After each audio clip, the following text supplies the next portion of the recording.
Okay, let's dive right in. Today, we are pulling a forgotten masterpiece off the shelf, a romantic epic from way back in 1812 called John Wilson's The Isle of Palms. Now, on the surface, this poem reads like a total blockbuster adventure.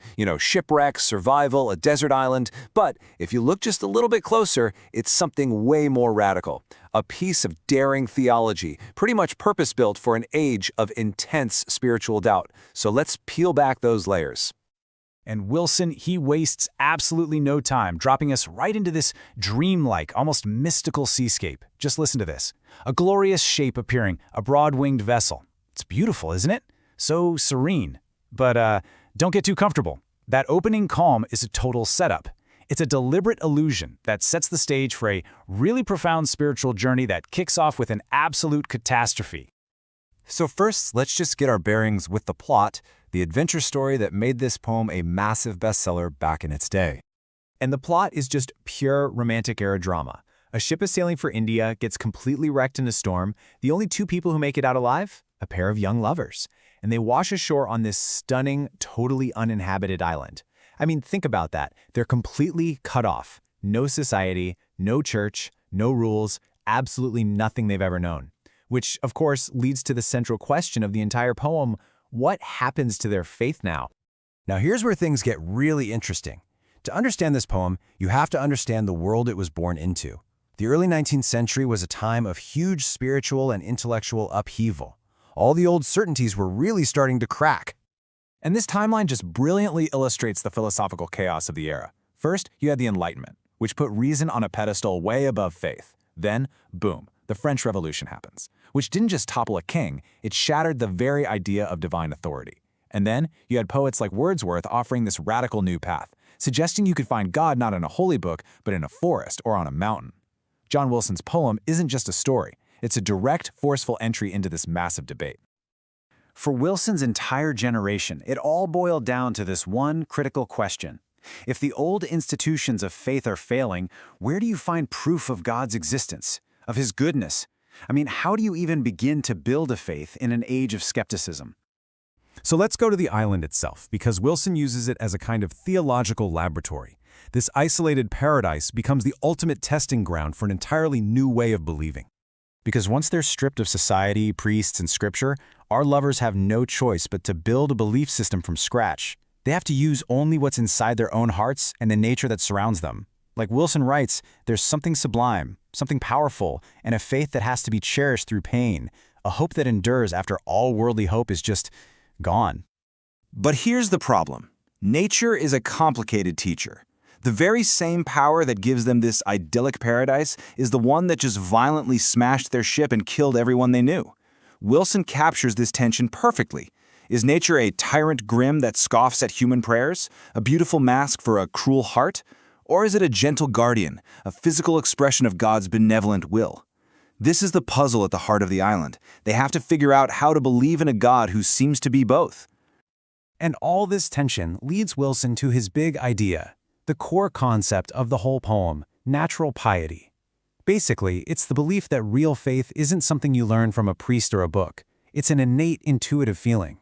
It's a gut instinct about the divine that you get directly from experiencing the world. In this view, the lovers are good and virtuous, not because they memorize some catechism, but because their hearts are fundamentally pure, right from the start. So the really crucial point is how Wilson assembles all these pieces into a coherent argument. You see, he isn't just telling a story, he's constructing what you could actually call a poetic theology. So let's break down the pillars of this new poetic theology. First, he argues that nature itself is a primary text just as legitimate as the Bible for understanding God. Second, that all humans have an innate, built-in capacity for faith. Third, that true belief isn't just handed to you, it's forged in the fire of lived experience, both the suffering and the joy. And finally, and for 1812, this was truly radical, he suggests that the pure, devoted love between two souls can be a holy rite, a form of worship all on its own. And this, right here, brilliantly illustrates his grand conclusion. The lovers become the first that e'er adored God on this island. They don't need a list of rules to fear sin. Why? Because they're guided by a voice within. They literally invent their own rituals and prayers, creating a religion that is pure, personal, and, in Wilson's eyes, completely valid. It's his proof that faith can survive and even flourish, far away from any institution. Okay, so that was over 2 centuries ago. Why should any of this matter to us today? Well, let's connect these ideas to the world we're actually living in right now. And this is where a 200-year-old poem suddenly feels incredibly modern. I mean, think about the huge cultural trend of people identifying as spiritual but not religious.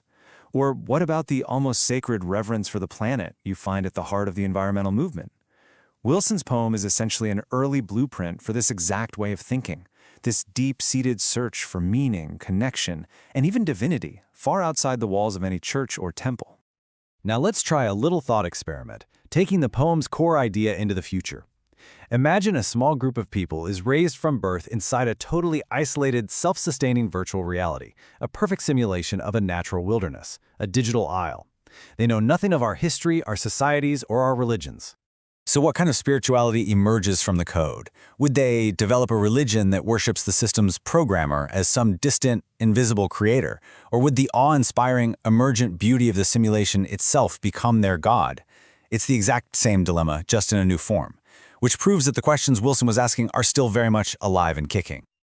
Ultimately, Wilson's message is that solitude, when you really lean into it, isn't something to be feared.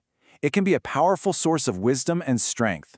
He suggests that the challenges we face alone can actually grant us a nobler power of joy than we ever thought possible. Which brings us to a final thought. In our hyper-connected, constantly buzzing world, very few of us will ever be truly stranded and alone.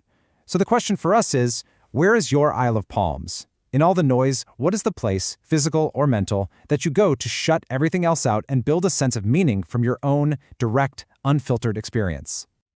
This is for entertainment and educational purposes only.